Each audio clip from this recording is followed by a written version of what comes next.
आज से लगभग 200 साल पुरानी बात है। उस दौर में ना तो बिजली का नामो निशान था, ना ही पेट्रोल जैसी कोई चीज मौजूद थी। रोशनी पाने के लिए इंसान ने एक ऐसा तरीका ढूंढा था जिसे सुनकर आज भी रूह कांप उठती है। समंदर की गहराइयों में रहने वाली विशालकाय व्हेल मछलियों का शिकार करके उनके शरीर से तेल निकाला जाता था। यही तेल तब दुनिया भर में रोशनी फैलाने का सबसे बड़ा जरिया हुआ करता था। इसी जरूरत को पूरा करने के लिए साल 1820 में एक जहाज समंदर की तरफ रवाना होता है। शुरुआत में सब कुछ सामान्य तरीके से आगे बढ़ रहा था। कुछ व्हेल मछलियों का शिकार भी हो चुका था, तेल भी निकाला जा चुका था, मगर तभी अचानक समंदर की गहरी काली लहरों के बीच से एक इतनी विशाल और खौफनाक व्हेल निकलती है कि देखते ही देखते वो पूरे जहाज को तबाह कर डालती है। अब वो लोग बीच समंदर में बुरी तरह फंस चुके थे। चारों तरफ हजारों मील तक सिर्फ पानी ही पानी था। न खाने को कुछ बचा था, न पीने को पानी, और न ही कहीं जमीन का कोई निशान। जिंदा रहने की इस जंग में उन्हें आखिरकार वो करना पड़ा जिसकी कल्पना करके भी इंसान कांप जाए। अपनी जान बचाने के लिए उन्हें अपने ही साथियों की लाश खाने पर मजबूर होना पड़ा। ये कोई घड़ी हुई कहानी नहीं, बल्कि एक सच्ची घटना है। कहानी की शुरुआत होती है साल 1850 से। यहाँ हमारी मुलाकात होती है हरमन नाम के एक लेखक से, जो एक पुरानी, डरावनी और भुला दी गई सच्चाई की तलाश में बहुत दूर से सफर तय करके यहाँ आया है। वो एक ऐसा राज खोजना चाहता था जिसे या तो दुनिया भूल चुकी थी या फिर जानबूझकर छुपा दिया गया था। वहाँ पहुंचकर वो एक घर का दरवाजा खटखटाता है। घर में रहने वाली औरत उसे देखते ही वापस लौट जाने को कहती है, क्योंकि उसे लगा कि शायद वो कोई ग्राहक है। लेकिन जैसे ही हरमन उसे एक चिट्ठी दिखाता है, वो तुरंत दरवाजा खोल देती है और उसे अंदर बुला लेती है। असल में हरमन उस औरत के पति से मिलने आया था, जिसका नाम था थॉमस निकरसन, एक उम्र दराज बुजुर्ग इंसान। कुछ दिन पहले ही हरमन ने थॉमस को एक चिट्ठी भेजी थी, जिसमें उसने डूबे हुए जहाज एसेक्स की कहानी सुनने के बदले उसे कुछ पैसे देने का प्रस्ताव रखा था। ये जहाज इतने भयानक हादसे का शिकार हुआ था कि उसमें कई लोगों की जान चली गई थी और बाकी लोग किसी तरह अपनी जान बचाकर लौट पाए थे। थॉमस उन्हीं बचे हुए लोगों में से एक था, लेकिन वो किसी भी हाल में ये कहानी सुनाने को तैयार नहीं था। इसलिए इस बार हरमन खुद उसे मनाने के इरादे से यहाँ तक चला आया था। जैसे ही हरमन थॉमस के सामने आता है, थॉमस गुस्से में उसकी बेइज्जती करने लगता है। वो कहता है, क्या तुम पागल हो गए हो? इतनी दूर से सिर्फ मुझसे मिलने चले आए। लेकिन हरमन उसके गुस्से को नजरअंदाज करते हुए कहता है कि वो सिर्फ एक कहानी सुनने आया है। यहाँ तक कि वो थॉमस के सामने पैसे भी रख देता है और कहता है कि अगर उसने पूरी सच्चाई बता दी तो ये सारे पैसे उसी के हो जाएंगे। मगर थॉमस उन पैसों को छूने तक से इनकार कर देता है। वो हरमन से कहता है कि वो यहाँ से चला जाए और सरकारी दस्तावेजों में उस घटना के बारे में पढ़ ले। लेकिन हरमन अपनी बात पर अड़ा रहता है। वो कहता है कि उसे ये कहानी किसी किताब से नहीं, बल्कि खुद थॉमस की जुबानी सुननी है। ये सुनते ही थॉमस बुरी तरह भड़क उठता है और चिल्लाकर कहता है कि उसे कुछ भी याद नहीं है और उसे यहाँ से चले जाना चाहिए। हरमन मायूस होकर वापस जाने ही लगता है कि तभी थॉमस की पत्नी उसे रोक लेती है। वो बताती है कि थॉमस ने इस हादसे के बारे में आज तक किसी से बात नहीं की, यहाँ तक कि अपनी पत्नी से भी नहीं। मगर वो हरमन को थोड़ी देर रुकने को कहती है और खुद थॉमस को समझाने चली जाती है। अंदर जाकर वो थॉमस से गुजारिश करती है कि वो अपनी कहानी हरमन को सुना दे। शुरुआत में थॉमस साफ मना कर देता है, क्योंकि वो उस हादसे को याद ही नहीं करना चाहता। लेकिन उसकी पत्नी उसे समझाती है कि अगर वो ये कहानी बता देगा तो उन्हें अच्छे पैसे मिलेंगे और उनकी माली हालत सुधर जाएगी। वो उससे पूछती है कि क्या उसने कभी सोचा है कि उनका घर कैसे चलता है, जबकि वो दिन भर सिर्फ शराब पीता रहता है। ये बात सुनकर आखिरकार थॉमस मान जाता है। वो हरमन को अपने पास बुलाता है और चेतावनी देते हुए कहता है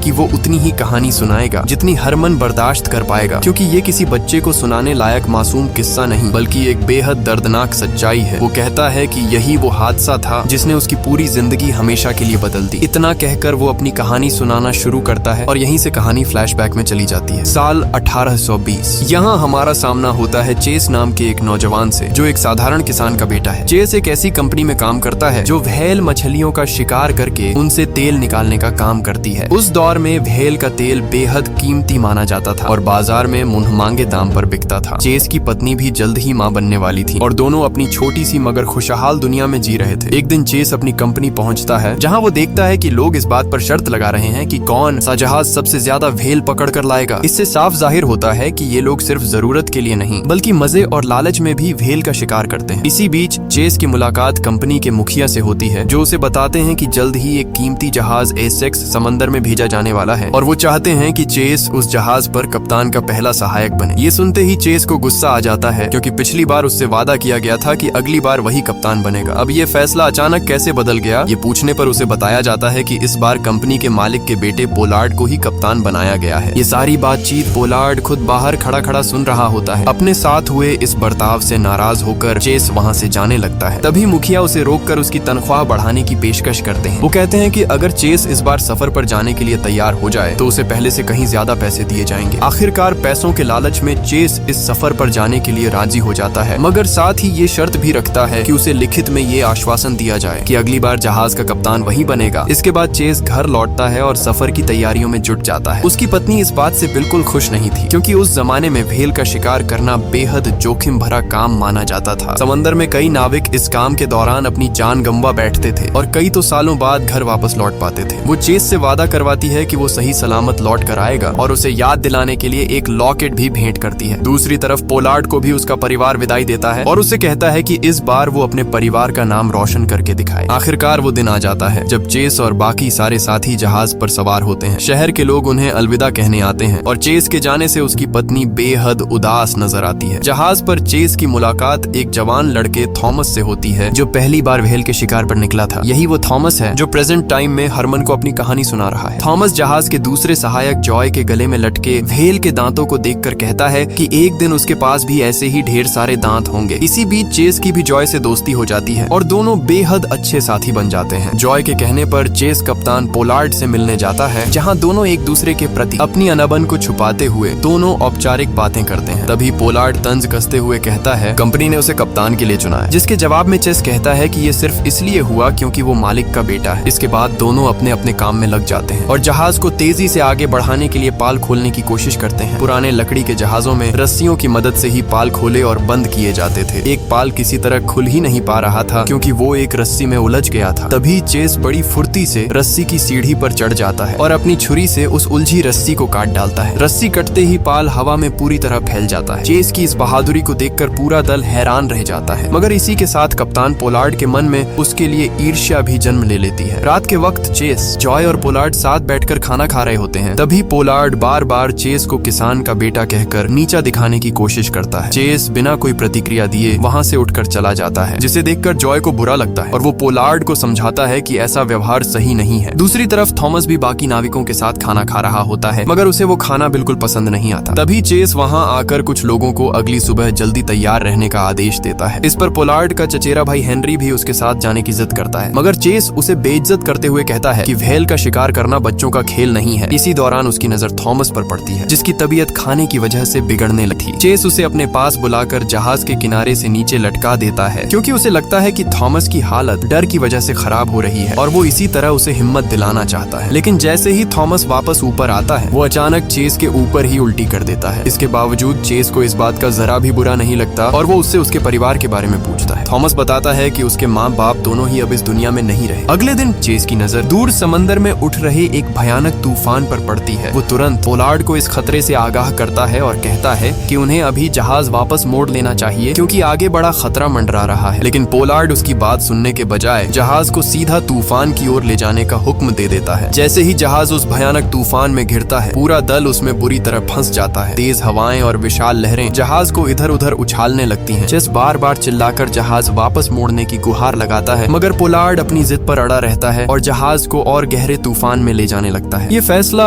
उन सबकी जान के लिए बेहद खतरनाक साबित हो सकता था, क्योंकि इससे जहाज के डूबने का खतरा भी बढ़ रहा था। खैर, बड़ी मुश्किल के बाद वे किसी तरह उस भयानक तूफान से बाहर निकलने में कामयाब हो जाते हैं। इसके बाद पोलार्ड चेस से कहता है कि उसे सबके सामने माफी मांगनी होगी, क्योंकि यही सब उसकी वजह से हुआ था और अब वो जहाज को वापस अपने आइलैंड की तरफ मोड़ देंगे, यानी बिना किसी शिकार के ही खाली हाथ लौट जाएंगे। लेकिन चेस उसे समझाने की कोशिश करता है। वो कहता है कि ये सिर्फ उनकी बात नहीं, बल्कि उन सभी लोगों की जिंदगी का सवाल है जो उनके इंतजार में बैठे हैं और उम्मीद लगाए हैं कि वे व्हेल का तेल लेकर ही वापस लौटेंगे। आखिरकार चेस अपनी बातों से पोलार्ड को मना लेने में कामयाब हो जाता है और वे लोग अपना सफर आगे जारी रखने का फैसला कर लेते हैं। देखते ही देखते समंदर में उन्हें करीब 3 महीने बीत जाते हैं। एक दिन अचानक उन्हें दूर समंदर में कई सारी व्हेल मछलियां तैरती नजर आती हैं। ये मौका देखकर पूरा दल तुरंत अपनी अपनी छोटी नावें लेकर शिकार के लिए निकल पड़ता है। चेस अपने भाले में एक मजबूत रस्सी बांधता है और पूरी ताकत से व्हेल पर वार कर देता है। जैसे ही भाला व्हेल के शरीर में धंसता है, वो विशाल व्हेल उनकी नाव को अपने साथ तेजी से खींचने लगती है। इस खतरनाक नजारे के बावजूद थॉमस के चेहरे पर उत्साह साफ झलक रहा होता है, क्योंकि वो अपने पहले शिकार का पूरा मजा ले रहा होता है। मगर तभी वो व्हेल पानी के अंदर गोता लगाने लगती है। ये देखकर चेस अपनी रस्सी को और लंबा कर देता है और अपने साथी जॉय की रस्सी को भी उसी में जोड़ देता है। लेकिन वो व्हेल रुकने का नाम ही नहीं लेती और लगातार गहराई में उतरती चली चली जाती है। ये देखकर जॉय और बाकी सब चेस से रस्सी काट देने को कहते हैं ताकि उनकी नाव पानी में डूब ना जाए, मगर चेस उन्हें रोक देता है और थोड़ा और इंतजार करने को कहता है। कुछ ही देर बाद भाले के घाव की वजह से वो व्हेल खुद ही दम तोड़ देती है और सब लोग डूबने से बच जाते हैं। इसके बाद वे उस व्हेल को खींचकर जहाज के पास ले आते हैं और उसका तेल निकालने का काम शुरू कर देते हैं। व्हेल के बहुत बड़े आकार की वजह से कुछ लोग उसके अंदर जाकर तेल नहीं निकाल पाते। ये देखकर चेस सुझाव देता है कि किसी छोटे कद के इंसान को अंदर भेजा जाए और उसकी नजर थॉमस पर पड़ती है। वो थॉमस को व्हेल के अंदर जाने का आदेश देता है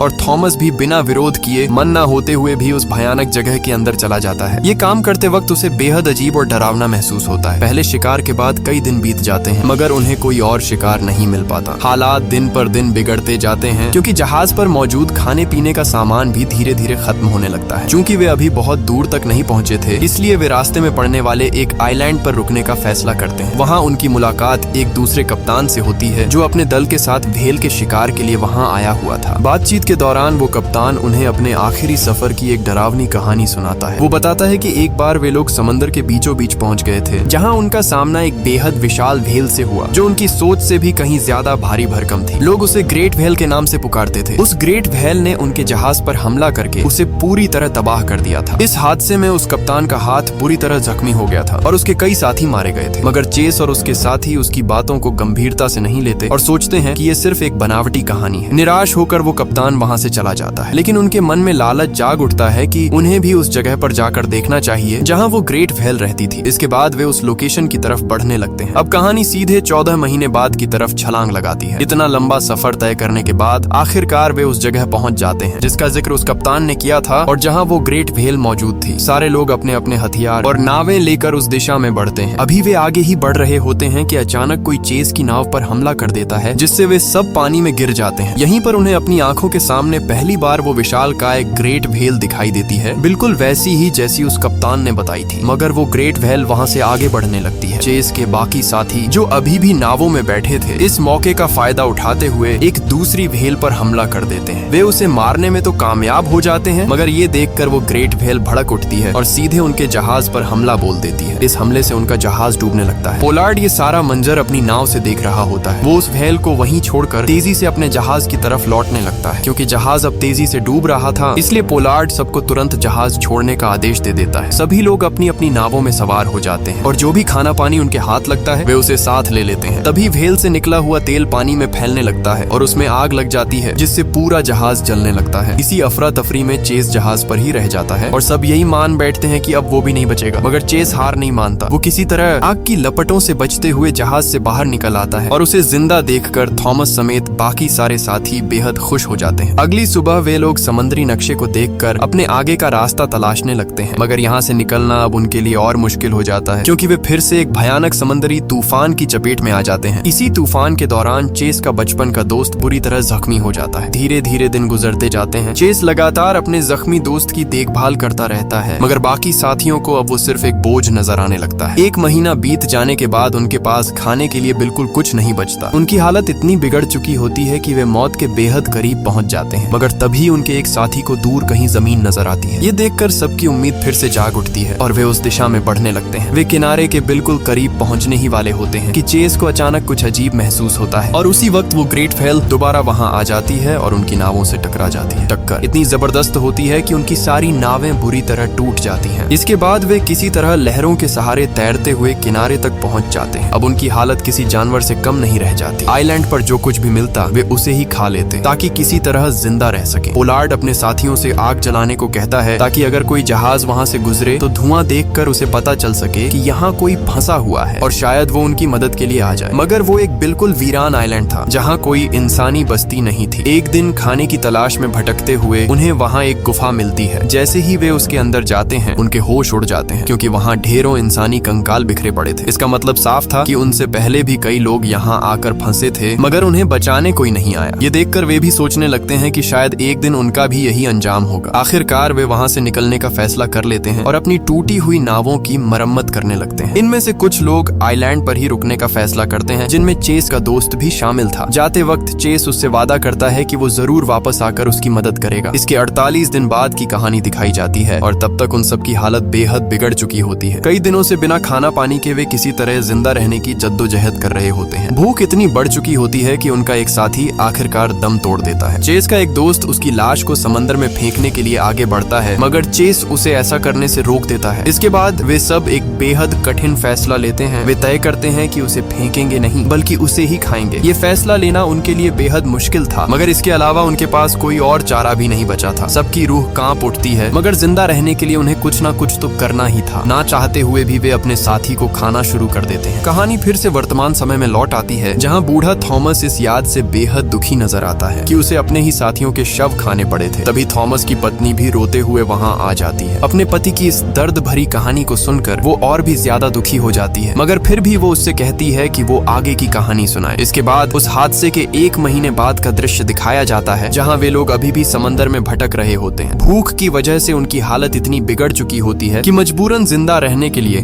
वे आपस में ही एक खतरनाक खेल खेलने लगते हैं, जिसमें हारने वाले को मार दिया जाता और बाकी सारे साथी मिलकर उसे खा लेते। एक दिन खुद कप्तान पोलार्ड ही ये खेल हार जाता है। पोलार्ड अपने चचेरे भाई हेनरी को बंदूक थमाते हुए कहता है कि वो उसे गोली मार दे, मगर हेनरी उसे गोली मारने के बजाय खुद को ही गोली मार लेता है और बाकी सब उसे खा लेते हैं। फिर एक दिन उन्हें दोबारा वही ग्रेट व्हेल नजर आती है। चेस उस पर हमला करने ही वाला होता है कि तभी उसकी नजर उस व्हेल की आंखों पर पड़ती है। यही देखकर चेस उस पर वार करने से खुद को रोक लेता है और वो व्हेल भी शांति से वहाँ से चली जाती है। कुछ दिनों बाद एक जहाज गुजरता है और उस जहाज के लोग पोलार्ड की नाव को देख लेते हैं और तुरंत उनकी मदद के लिए आगे बढ़ते हैं। जब उस जहाज का कप्तान देखता है कि नाव में इंसानी हड्डियां बिखरी पड़ी हैं, तो वो हैरान रह जाता है। दरअसल चेस और थॉमस की नाव बाकी दल से अलग हो चुकी थी। चेस और थॉमस की हालत भी बेहद खराब हो चुकी थी। वे मौत के बेहद करीब पहुंच चुके थे, मगर तभी चेस की नजर दूर एक जहाज पर पड़ती है और वे मदद के लिए उसे आवाज लगाते हैं। आखिरकार वे इस भयानक मुसीबत से बाहर निकल आते हैं और उन्हें भी बचा लिया जाता है। कुछ दिनों बाद उन सबको वापस उनके घर लाया जाता है, जहाँ उन्हें जिंदा देखकर हर कोई हैरान रह जाता है। चेस भी अपनी पत्नी से मिलता है। उसे सामने देखते ही उसकी पत्नी रो पड़ती है और उसे कसकर गले लगा लेती है। इसी दौरान चेस पहली बार अपनी बेटी से भी मिलता है और उसे देखकर बेहद खुश हो जाता है। इसके बाद कंपनी के सारे मुखिया चेस और पोलार्ड को अपने पास बुलाते हैं। यहाँ पोलार्ड कंपनी के मुखियाओं की तरफ से चेस से कहता है कि आने वाली जांच में वो झूठ बोल दे और ये ना बताए कि उनके जहाज पर एक व्हेल ने हमला किया था। उसे बस इतना कहना है कि जहाज टूटना एक साधारण हादसा था। मगर पोलार्ड खुद पूछता है कि आखिर वो झूठ क्यों बोले। इस पर सारे मुखिया समझाते हैं कि व्हेल के तेल से ही कंपनी को इतना मुनाफा होता है और यही तेल उन्हें इतना अमीर बनाता है। अगर ये बात फैल गई कि व्हेल की वजह से इतने लोगों की जान गई है, तो लोग व्हेल का शिकार करने जाना ही बंद कर देंगे और पूरी कंपनी तबाह हो जाएगी। इसी वजह से पोलार्ड और बाकी मुखिया चेस से भी झूठ बोलने के लिए कहते हैं और बदले में उसे मोटी रकम देने का लालच भी देते हैं। मगर चेस साफ इनकार कर देता है और सच का साथ देने का फैसला करता है। साथ ही वो पोलार्ड को भी याद दिलाता है कि एक कप्तान होने के नाते उसे भी सच बोलना चाहिए और इतना कहकर वो वहाँ से चला जाता है। उसी दिन चेस और थॉमस की मुलाकात होती है। थॉमस चेस का शुक्रिया अदा करता है और कुछ कहना चाहता है, मगर उसमें इतनी हिम्मत नहीं जुटा पाता। इसके बाद चेस थॉमस को अपनी निशानी के तौर पर अपना व्हेल के दांत वाला लॉकेट दे देता है। इसके बाद पोलार्ड जांच के लिए जाता है, मगर वहाँ वो झूठ नहीं बोल पाता और सबके सामने पूरी सच्चाई बयान कर देता है। कहानी फिर से वर्तमान समय में लौटती है, जहाँ थॉमस हरमन को बताता है कि पोलार्ड के सच बोलने के बावजूद अधिकारियों ने वही सब कुछ लिखा जो कंपनी के मुखिया चाहते थे। साथ ही थॉमस ये भी बताता है कि पोलार्ड लंबे समय तक समंदर में उस व्हेल को दोबारा देखने की उम्मीद में भटकता रहा, मगर वो व्हेल उसे फिर कभी नजर नहीं आई। थॉमस हरमन को ये भी बताता है कि चेस अपने वादे का बेहद पक्का था, इसीलिए वो एक जहाज लेकर अपने दोस्त को बचाने के लिए उसी आइलैंड पर वापस गया था, मगर तब तक उसके दोस्त की मौत हो चुकी थी। अपनी कहानी खत्म करने के बाद थॉमस हरमन से पूछता है कि क्या वो इस पूरी कहानी को दुनिया के सामने लाएगा। हरमन जवाब देता है कि हाँ जरूर, मगर वो इस सच्ची घटना को एक अलग रूप देकर लोगों तक पहुंचाएगा। इतना कहकर हरमन थॉमस को अलविदा कहकर वहाँ से चला जाता है। इसके ठीक 1 साल बाद हरमन थॉमस की इस पूरी दास्तान को एक उपन्यास की शक्ल दे देता है, जिसका नाम होता है मोबी डिक। यही उपन्यास आगे चलकर बेहद मशहूर होता है और इसी सच्ची घटना से प्रेरित होकर बनाई गई है ये पूरी फिल्म, जो एक असल कहानी पर आधारित है। और यहीं पर ये पूरी कहानी अपने अंत तक पहुंचती है। अगर आपको ये वीडियो अच्छी लगी हो तो हमारे चैनल रॉकी एक्सप्लेन को सब्सक्राइब और वीडियो को लाइक जरूर करें।